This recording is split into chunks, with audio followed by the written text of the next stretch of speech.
Hello friends, welcome to today சமையல். இன்றைக்கி நம்ம டுடே சமையலில் குழம்பு மிளகாய் பொடி வீட்டிலே குறைவான அளவுகளில் மிக்சியில் எப்படி சிம்பிளாக அரைக்கலான்னு தான் பார்க்க போகிறோம். நான் ஏற்கனவே குழம்பு மிளகாய் பொடி 1 கிலோ அளவுக்கு எப்படி அரைக்கணுன்ற வீடியோவும் போட்டிருக்கேன். இது பார்த்திங்கன்னா மிஷின் இல்லாத ஊர்களில் இல்லைனா நீங்கள் இப்போ தான் ஃப்ரெஷர்ஸு கொஞ்சம் ஸ்டார்டிங்கில் கொஞ்சமாக அரைச்சி பார்க்கணும் அப்படின்னா இந்த மெத்தடை நீங்கள் ட்ரை பண்ணலாம். இப்போ இதை நம்ம எப்படி செய்யறதுன்னு பார்க்க ஆரம்பிச்சிடலாம். நான் இன்றைக்கி எல்லாமே கிராம் அளவுகளில் தான் சொல்லியிருக்கேன். இப்போ ஒன்று ஒன்றா எவ்வளோ அளவுகளில் எடுத்துருக்கன்றதை பற்றி பார்க்கலாம். முதல்ல தனியா, அதாவது கொத்தமல்லி 150 கிராம் அளவுக்கு எடுத்திருக்கேன். அதுக்கடுத்ததாக காய்ந்த மிளகாய், நீட்டு மிளகாய் தான் பயன்படுத்தியிருக்கேன். காம்புகளோடு எடுத்திருக்கேன். சரியாக 100 கிராம் அளவுக்கு எடுத்திருக்கேன். சில பேருக்கு காரம் ரொம்ப ஜாஸ்தியாக சாப்பிடுவாங்க அப்படின்னா இன்னும் ஒரு 10 மிளகாய் எக்ஸ்ட்ரா சேர்த்துங்க. அடுத்ததான் நம்ம பார்க்க போகிற பொருட்கள் அளவு பார்த்திங்கன்னா ரொம்ப குறைவான அளவுகளை தான் எடுக்க போகிறோம். கடைகளில் போய்ட்டு நம்ம 10 கிராம் 15 கிராம் அந்த மாதிரி வாங்க முடியாது. நம்ம நார்மலாக வீட்டில் ஒரு மீடியம் சைஸ் சில்வர் ஸ்பூன் பயன்படுத்துவோம் இல்லையா, அது கரெக்டாக நிறைய எடுத்தீங்க அப்படின்னா 1 டேபிள் ஸ்பூன் அளவுக்கு தான் வரும். சராசரியாக ஒரு 10 கிராம் அளவுக்கு வரும். வீட்டில் மெஷர்மெண்ட் ஸ்பூன் இல்லை அப்படின்னா நீங்கள் அந்த ஸ்பூனை பயன்படுத்திக்கலாம். இதை நான் கிராம்லேயும் சொல்கிறேன், அந்த ஸ்பூன் அளவுகளையும் சொல்கிறேன். முதல்ல சின்ன சீரகம் எடுத்திருக்கேன், 3 டேபிள் ஸ்பூன் அளவுக்கு எடுத்திருக்கேன். இது சரியாக 15 கிராம் அளவுக்கு இருக்கும். அடுத்ததாக மிளகு 1.5 டேபிள் ஸ்பூன் 15 கிராம் அளவுக்கு இருக்கும். அதுக்கு அடுத்ததான் வெந்தயம் 1.5 டீஸ்பூன் அளவுக்கு எடுத்திருக்கேன். இது சரியாக 10 கிராம் அளவுக்கு இருக்கும்.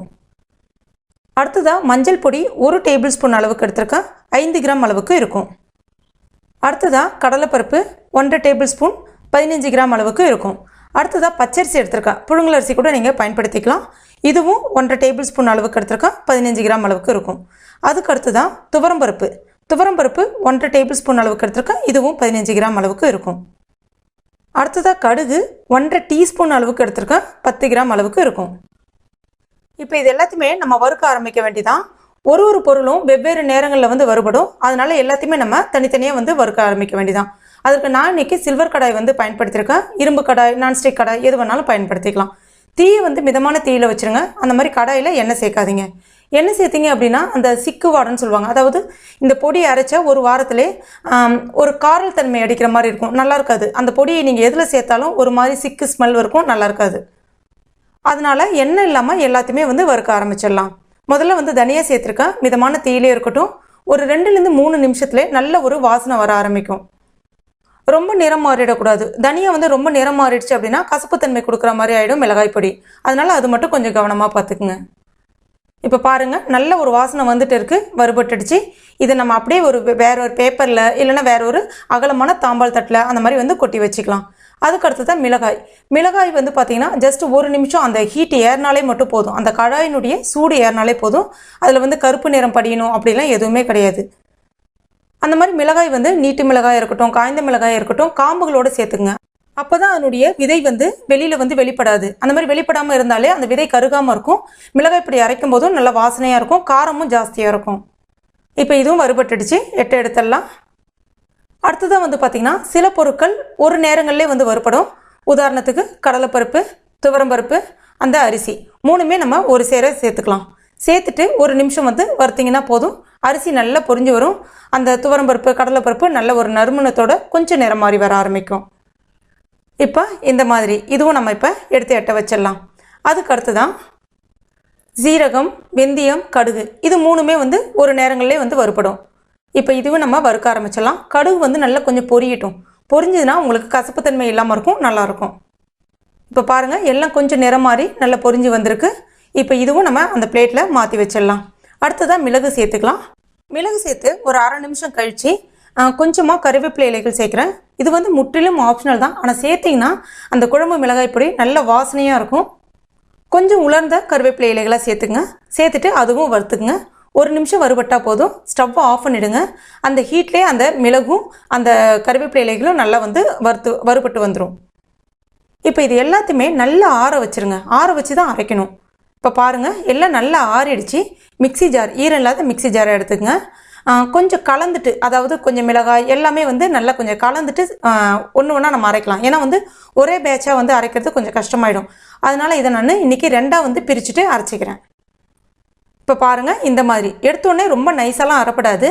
அதனால் இந்த மாதிரி ஒரு சல்லடியை பயன்படுத்தி நம்ம முதல்ல சலிச்சுட்டு எடுத்துக்கலாம். கொஞ்சமாக அந்த நொறுநொறுப்பு வந்து திப்பி வந்து தங்குற மாதிரி இருக்கும். அதை மறுபடியும் நம்ம அடுத்த பேட்ச் போடும்போது அரைச்சி எடுத்துக்கலாம். அந்த மாதிரி நான் இப்போ எல்லாத்தையுமே அரைச்சி எடுத்துட்டேன். அந்த மாதிரி அந்த மஞ்சள் பொடியும் அந்த மிக்சியிலே நான் ஒரு தடவை அரைச்சேன் இல்லையா, அதோட சேர்த்து அரைச்சிக்கிட்டேன்.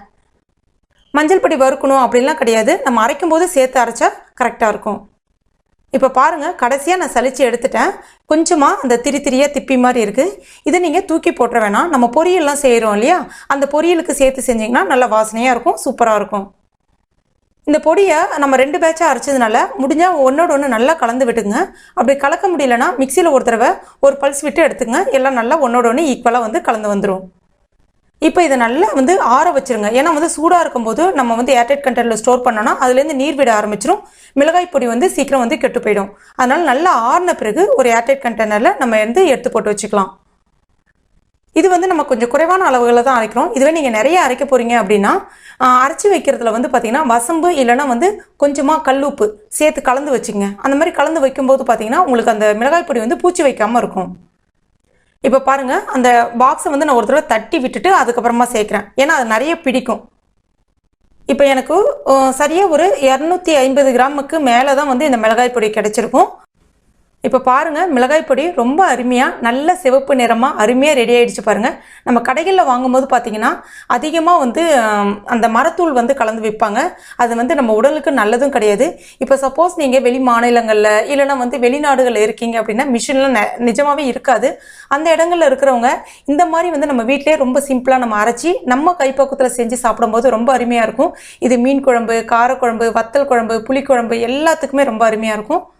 சாம்பார் கூட சேர்த்து செய்யலாம், நல்லாவே இருக்கும். சாம்பார் பொடிக்கும் இதுக்கும் என்ன வித்தியாசம்னு பார்த்தீங்கன்னா, இதில் நம்ம பெருங்காய பொடி சேர்த்துருக்க மாட்டோம். அதுக்கப்புறம் வந்து பார்த்தீங்கன்னா வெந்தயம், துவரம்பருப்பு இது எல்லாமே வந்து கொஞ்சம் குறைவான அளவுகளில் வந்து நம்ம சேர்த்துருப்போம். இது வந்து 3லேருந்து 6 மாதம் வரைக்கும் கெட்டு போகாமல் இருக்கும். எனக்கு தெரிஞ்சு நான் 6 மாதம் வரைக்கும் வச்சு பயன்படுத்தியிருக்கேன். கொஞ்சம் நிறையான அளவுகளில் அரைக்கும் போது இது நம்மளுக்கு வந்து பார்த்தீங்கன்னா சரியாக எனக்கு 1 மாதம் வரைக்கும் வரும் இந்த மிளகாய் பொடி. ஃப்ரெண்ட்ஸ், நீங்களும் உங்கள் வீட்டில் கட்டாயம் ட்ரை பண்ணுங்கள். ட்ரை பண்ணிவிட்டு மறக்காமல் எனக்கு கமெண்ட் பண்ணுங்கள். இந்த வீடியோ உங்களுக்கு பிடிச்சிருக்கும் நம்புறேன். பிடிச்சிருந்தா லைக் பண்ணுங்கள். உங்கள் நண்பர்கள் மற்றும் ஃபேமிலி மெம்பர்ஸ் கூட மறக்காமல் ஷேர் பண்ணிங்க. மேலும் இது போன்ற டேஸ்டி ரெசிபிகளுக்கு நம்ம டுடே சமையல் இது வரைக்கும் நீங்கள் சப்ஸ்கிரைப் பண்ணாத நண்பர்களாக இருந்தீங்கன்னா உடனே சப்ஸ்கிரைப் பண்ணிங்க. கூடவே மறக்காமல் அந்த பெல் நோட்டிஃபிகேஷன் சிம்லேயே ப்ரெஸ் பண்ணிங்க. தேங்க்யூ.